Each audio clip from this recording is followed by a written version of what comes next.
I like to start by talking about some common like fitness myths, some that I may have fallen for in the past, and some that may still be rampant in everyday life in the fitness community, et cetera, et cetera. And here's a big one that I fell for back when I first started my like whole fitness journey and really fell in love with the gym at the ripe age of like 15 or 16 years old. And that was the anabolic window. If any of you guys have been lifting for a long time, you'll know about the anabolic window. And that's that, oh, you only have like 30 minutes or something to actually get in your protein or else all is lost. And what I mean by that is like there's a window right after training. And if you don't get in protein within like that 30 minutes or whatever, maybe it was like an hour, but within that little short window, then all of your effort and progress will have been for nothing, which is the most ridiculous thing of all time. But many people fell for it. I mean, it was like kind of a phenomenon, at least from what I remember. Let me know in the comments if you guys actually remember that, or if you've heard about it before. But I'm so glad that it's been broken down and debunked, because I'm pretty sure, this is my hunch, and I think that it was like invented by the supplement companies, like maybe like, you know, whoever was selling like the protein powder, because I'm pretty sure the protein powder sales went through the freaking roof with that one. And probably everybody was picking up protein powder because they're like, oh, I got to bring my protein powder to the gym. I got to bring my electrolytes, my BCAAs. That's another one that has been debunked. My BCAAs to the gym. And I have to take it right after lifting. Otherwise, all of my progress, all my gains are just going to dissolve and disappear into thin air. But fortunately, that's not how the human body works. In fact, even if you... Oh, and sorry, another little thing that kind of goes with the anabolic window myth is that your body can't digest more than like 30 or 40 grams of protein at one time, which is also not true. Your body values protein so much. I mean, I'm sure you've heard the saying that protein is the building blocks of your very being. I mean, every single tissue in your body is built off of protein, because protein, what is a protein? It's amino acids. And together they chain and form and create your very being. Everything about you is made from protein, and therefore protein is very, very important. So even if it doesn't use the protein right in that moment, it's going to be using it throughout the course of the day.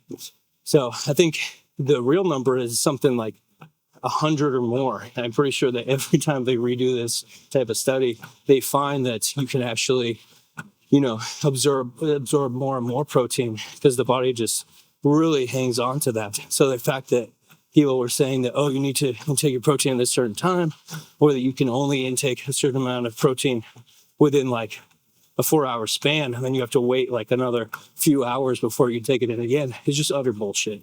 It's just not true. Sure, I think that spreading your nutrients apart is probably a better way to go about it if you are trying to improve your body composition. For instance, bodybuilders and stuff, they'll do like between 4 and 6, maybe even more meals spread throughout the day. But that's not, the reasoning for that is different than what you might think. The reasoning is so that they're continually spiking protein synthesis. It's not that they're afraid that they're not going to absorb all of the protein. That's one point. But the second point is that they want to be ideally satiated throughout the day so that they have less temptation, because the less satiated you are, the more ghrelin, the hunger hormone, is going to start spiking up. And then it's going to be much harder to stick to your diet, and you'll be more likely to cheat, especially when you are in a caloric deficit. If you're like eating way under your maintenance, you're going to be way more hungry way more of the time. And you're going to be so much more likely to just cheat and have that cheeseburger, which is going to send you like 300 calories, as an example, over your allotted caloric intake for the day. Now, of course, if you break one day, it's not going to kill you. You know what I mean? Like this, your body works on it doesn't work on a 24-hour. I mean, a lot of things in your body work on a 24-hour clock, like your circadian rhythm. But when it comes to like adding body fat and adding muscle, it's a much slower process. And therefore people in like the exercise community like to kind of allocate it more in terms of like a weekly basis rather than daily. Because if you go under or over your calorie mark for the day on one day, you can course correct in the next few days by eating less or eating more in accordance with it. So, okay. Another little myth is amino acid or BCAAs, branched chain amino acids. People thought that was like superior than intaking regular protein. And a lot of people that love to do like intermittent fasting or something would intake BCAAs in order to help offset protein degradation and muscle atrophy by having the branched chain amino acids, which is supposedly spiking protein synthesis without actually breaking your fast. But the thing with that is that it's not a complete protein chain. Branched chain amino acids isn't all of the essential amino acids that you need. And by essential, I mean it's the amino acids that your body does not create. Your body creates a lot of amino acids, but there's like 12 or something essential ones.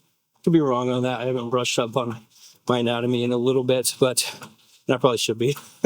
But, you know, the issue with that is that just by eating like a chicken or just like any type of meat, it's going to be a much more complete protein profile.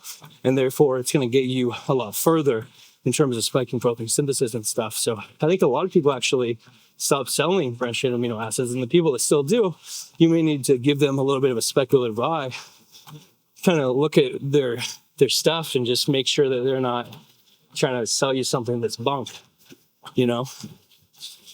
Okay, so that's another one that I fell for. I spent a lot of money on BCAAs, unfortunately, especially when I did intermittent fasting. I did intermittent fasting for about a year or two, and I personally loved it, but it's not the best for muscle growth, and that's always been a goal of mine. But it was definitely good for feeling great.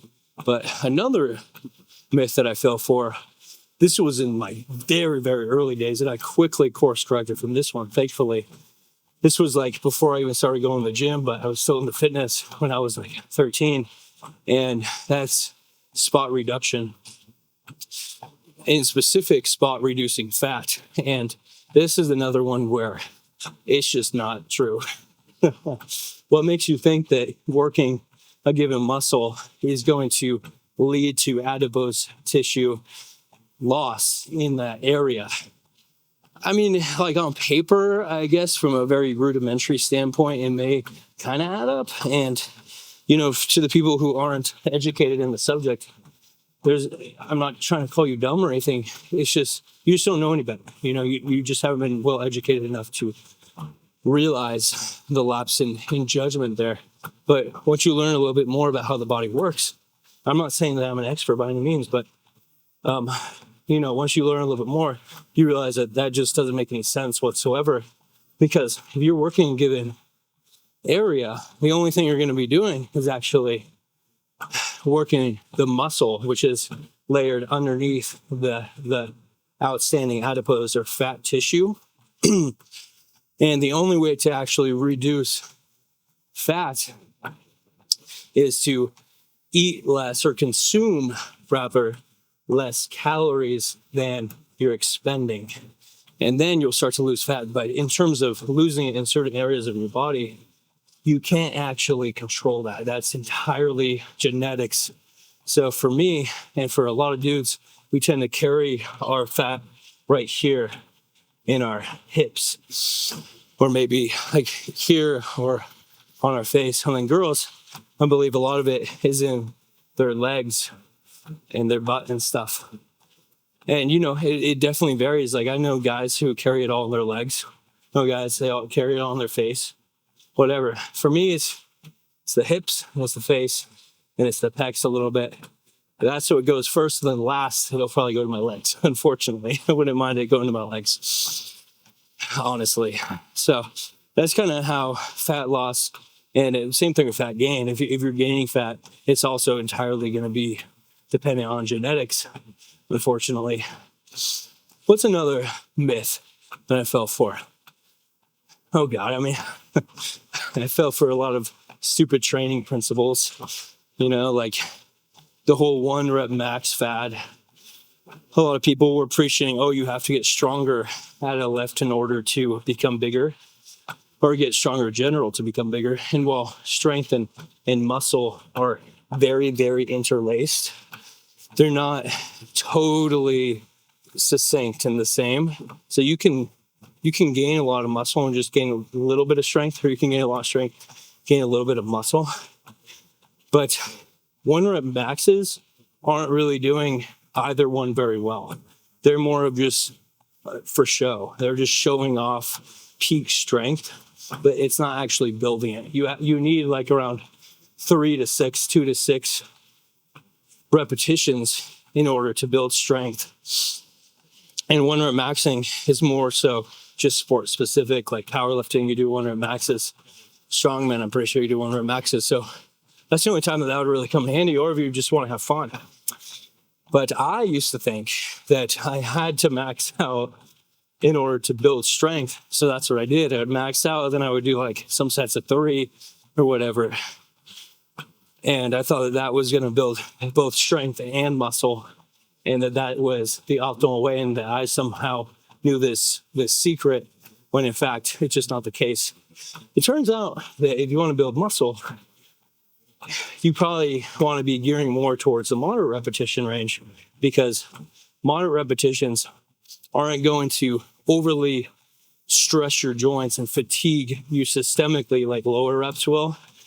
And it's not going to be so time consuming, and you may not like with higher reps, like if you're just cranking out like a set of 30 or something, you're more likely to misgauge where failure is, since you're doing so many reps, and you're more likely to have form breakdown, and not just because it's heavy or something, because it's not, but just because you're doing so many and you may lose your focus. So I like that 8 to 15 rep range. That's where I normally do most of my training. Sometimes they'll go higher or lower, just depending on the exercise. And I think that certain exercises lend themselves better to different rep ranges. I've talked about that so many times in my previous series. But for instance, like any barbell lift, I think is more geared towards like lower repetition training, which is automatically going to be strength, just because by definition, it requires a lot more strength to lift it. And then more like isolation lifts are going to lend itself more towards higher rep variations, because by definition, an isolation lift is only using one joint, and thus less muscles, and thus you can't be producing as much strength. So that's kind of the way that I organize my exercises and stuff. All right, let's see if I can think of another myth. I mean, I'm sure that I have so many. I'm sure that I could think of so many. That is, the myth that if you do cardio, it's going to ruin your muscle gains. Another one where, people actually meant well, because I think there was a lot of studies back in like the 80s where they like had some false findings or something like that. I could be wrong about that, but I believe that was the case. And what it comes down to with that certain variation, or that certain line of thinking, is that the pathways that do anaerobic and aerobic. Anaerobic is like strength training, and then aerobic is more like cardio training. And some people it was shown that the pathways are very similar in the body, and therefore if you do one next to the other, then it's going to mess with the other one. But that's not true unless you're like training for an ultra marathon and you're running all the time and you have to be light and you're not eating enough. And of course, it's going to mess with it. And additionally, if you did like a bunch of running or whatever cardio floats your boat right before you do your strength or your hypertrophy training, then that's also, you're just going to be so gassed that you're not going to be able to put as much effort in. And lifting requires a lot of effort in order to see progress. So that's another way that it could mess it up. But ideally, if you don't want it to have any mess up, which it shouldn't be, if you're doing things right, do your cardio at the end like I'm doing. I do my lifting session first, and I do some light cardio at the end. Or if you really want to go balls to the wall on both, then you could do your lifting on one day and then your cardio on a separate day entirely. And that could be a good way to split it up as well, if that's kind of what you're gearing towards. So that one's debunked. What else do we have? I don't know. I'll think about it then maybe in a different cardio chat episode, or maybe I'm thinking about bringing back, if you guys have followed the channel for a long time, there may be some of you out there, I hope there are, then you'll know that I actually started, not with the gym content, but by just talking at a desk with a microphone. And I would just talk about stuff that I was interested in regarding, fitness and health and stuff, longevity and lifting and everything. And I'm thinking about bringing those back, which will be kind of like a blend. It'd be kind of like more of a formal variation of this. This is going to be like the least formal. I'm literally doing minimal cuts. Only if like somebody comes up to my camera do I do a cut. This is just totally free falling, genuine, just me being me. But I would like to bring back the studio stuff, just so that I could like have more succinct topics, which are more educated, where I can actually do research. I can talk about things. The video title will actually match what I'm discussing, so that I kind of have like all of like the training videos. I'll have the more like loose cardio chats, and then additionally I'll have the studio content where it's really getting to the nitty gritty of things, where things that I can't talk about in the training sessions, since they're all about just hands-on training, and I can't really talk about on this because this one is just more of like a genuine stream of consciousness. So think about having all of those variations, and then maybe even some more series later down the road. We'll see how these ones do. But yeah, so what I'm trying to say is that I could do a studio series episode about fitness myths. I've done one in the past, but that was in the very, very early days, and I think I'm ready to say more. So yeah, anyway, I think that's about it. I'm going to keep it kind of short and sweet today, and hope you guys enjoyed this one, which was just all about some fitness myths that I just thought of on the fly. And if you want to hear more about this topic, let me know. I'll do it in a studio version if you'd like. And let me know what you think about the idea of bringing back the studio episodes. I'd like to really just highlight really quick, the reason why I stopped doing them was because my camera was stolen out of that vicinity. But that's because I left the door unlocked like an idiot. So I'm just going to keep it locked from now on and not keep my camera down there. And hopefully that'll work well. So anyway, have a good one, guys. See you later.